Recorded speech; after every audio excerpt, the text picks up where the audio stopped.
there's always been lies in our evolution, even down to, camouflage is a lie in the, pretending you're poisonous when you're not, and things like that. And I wonder if you know more about the psychology of why we lie, because I think everyone does, apparently. You must agree that white lies are from empathy and compassion, and where you want to protect someone's feelings. You don't have to. I mean, there's lots of steps here, isn't there? Because telling the truth doesn't mean blurting it out when you don't have to. So, right. If a little kid says to you, am I ugly? I mean, whatever you think, surely the better thing to do is no, of course you're not. I mean, who would argue that that's the ethical answer? Well, so there are situations where, first, as you point out, a commitment to telling the truth doesn't require that you just blurt out everything you're thinking like you have, some neurological disorder. Yeah. And it also doesn't, it doesn't prevent you from kind of curating the kinds of truths you will tell. It's like, because you can't say everything on any given topic. So there is no burden to say absolutely everything you think or could possibly think about someone or about a situation. So you're filtering by what's true and what's useful, right? And so sometimes it's not useful to say something and there's no need to say it. And some things can be kept private. I mean, so you can keep a secret, for instance, although, I'm not a fan in general of keeping too many secrets, but, you can be honest about that. If someone says, how much money do you have in your bank account? The truth could be, I don't want to tell you, right? So you can just say, that's none of your business. So it doesn't require a lie to carve out different zones of privacy. But in the case you reference here, there are situations where you're not in a relationship among equals, right? So if you've given me a kid, right? Now, yeah, exactly. No, I went straight to that because I think parents lie all the time for the child's own good, whether they're right or wrong. But actually, no. But the truth is, I have found that we have really never needed to lie to our daughters. I'm only aware of once telling a lie to one of my daughters, and it was really by accident. It was just it was kind of like a malapropism. I just we'd done a Google search for photos for something. I forget what the search was, but she was very young.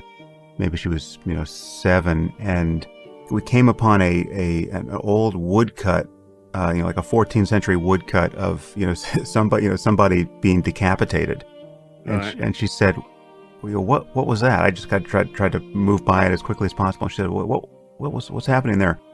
And I said, "Oh, that was a very a very old and impractical form of surgery." that was my lie. Well, that's nearly a joke. Yeah. Well, then we get into what's a lot. I mean, okay. Well, that's interesting because. So, have you never pretended there's a Santa? No. And okay. that was actually the most common question I got in response to that book, Lying. What about Santa? Right. So I have a whole argument about why you don't need to lie about Santa. But the interesting thing is I heard from dozens and dozens of people who remember what it was like to learn that Santa didn't exist and to realize that their parents had been lying to them about it. And they remember how betrayed they felt by their parents. Really? Yeah, and really? it was actually a wound in the relationship. They just felt like they never quite trusted their parents. I can't imagine that. I mean, I just, what about, like, I could say my mum lied to me about there being a God, but I wouldn't. I mean, it's ambiguous whether she was lying or she believed it, or or not. But as an atheist, in that case, I think she probably believed it. Also, I did hear from many fundamentalist Christians who said, "Oh yeah, my parents never lied about Santa because they didn't want us to think they were lying about Jesus, right? So they were scrupulous about Santa." That's interesting as well, isn't it? Yeah. That's interesting as well. To give another a comparable piece of information more credibility, that's really good. But hold on though. Okay, I think that we've got to decide what constitutes a lie, because I think you're being very strict what a lie is when it comes to talking to kids. What is that? It's something else, or I don't know. I mean, because if they ask you something and you say I don't know, and you do know, that's lying, isn't it? Well, yeah. So I mean, so is changing the subject lying? Is pretending not to have heard their question lying? I think there's an ambiguity to what lying is. I wish I could think of something. I mean, it's incredible. It's incredible that you say that confidently, even that you say it, whether it's right or wrong, and I'm sure it is. But that blows my mind that you don't lie, you know. And I only ever mean white lies, of course. Yeah, no, because I mean, here's the thing: it almost never. I mean, the truth is, I'm almost never in a situation where it's remotely tempting, where I even see. It's like we live in 3-dimensional space, and it's impossible to visualize, the fourth dimension. For me, the dimension, where I'd have to point, where it's tempting to lie, it has almost been lost in my experience. Like I can't even find it. I can recapitulate it. What would you say when they say like when someone dies, a family member dies, where are they now? What do you say? Well, I mean, so the honest truth there, and so this is just a kind of a happy accident because you and I are in slightly different camps here.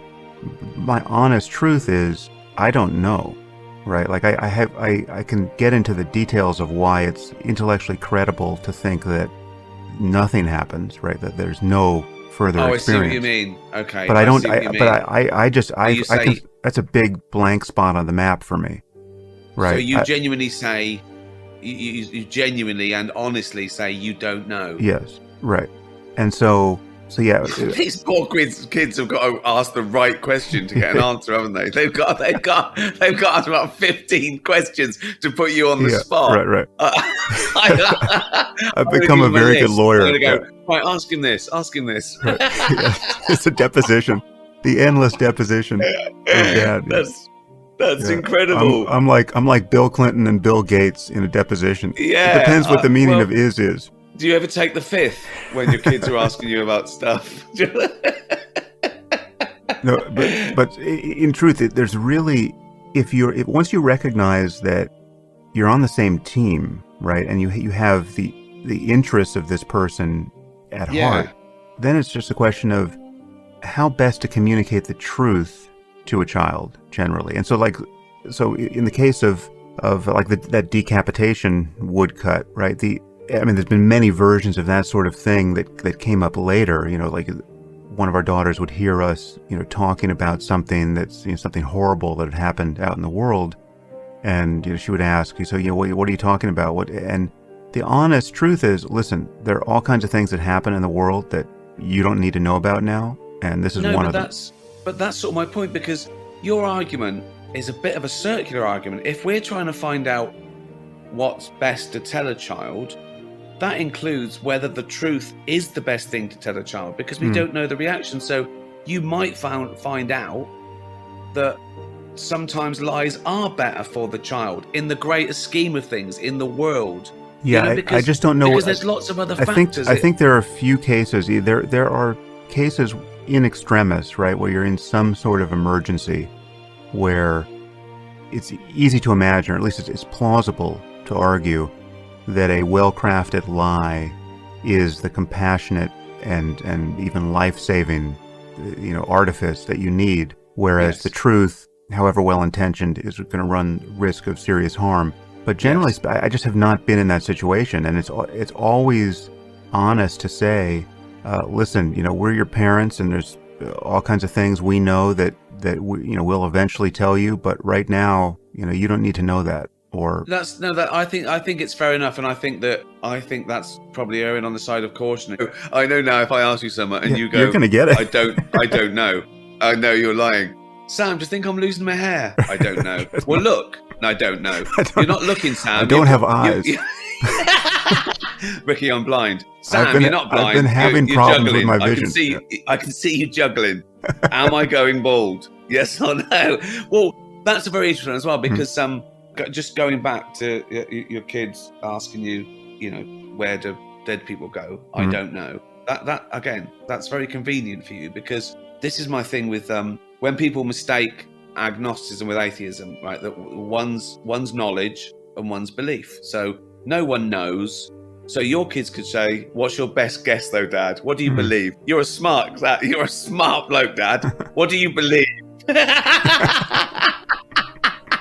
So you don't know. No one knows. what do you believe? I'm going to say my friend Ricky over here Yeah. believes with my, with our daughters. I mean, given how much we've emphasized the value of honesty, they just know we're not going to lie to them. And it's such a refuge emotionally. It's like, because what you have to price in is how meaningful praise becomes from someone Definitely who will not lie to you.